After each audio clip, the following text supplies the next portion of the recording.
Ние се подготвуваме за полуфинале, ама се исто така и подготвуваме за другите две екипи кои ќе ни падне, дали е тоа за финалето, дали е тоа за, значи ние мораме сите три екипи да ги анализираме. Не сакам да ништо кажувам кој, на нас не е битно ние да победиме овде, па ќе го чекаме против. Уствари ние веќе ќе го знаеме противникот кој ќе биде, така да посакувам ние добро да играме, а они нека размислат за нас. Нема да биде лесно, бидејќи еве веќе 4 недели сме надвор од надпреварувачкиот ритам. Ме радува тоа што сите сме здрави и се подготвуваме на најдобар можен начин. Ова е турнир кој се игра во 2 дена, па затоа е потребно многу среќа, без еуфорија, бидејќи надпреварот се игра 60 минути.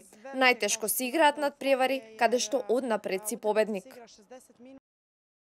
Ние се подготвуваме за полуфинале, ама се исто така и подготвуваме за другите две екипи кои ќе ни падне, дали е тоа за финалето, дали е тоа за, значи ние мораме сите три екипи да ги анализираме.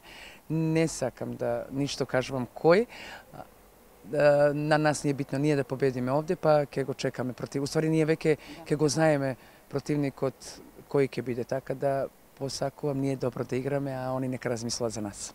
Букурешт сигурно направи чекор понатаму за разлика од претходните надпревари со нас сезонава, особено што го победија Ростов, кој беше единствената непобедена екипа оваа сезона во Лигата на шампиони.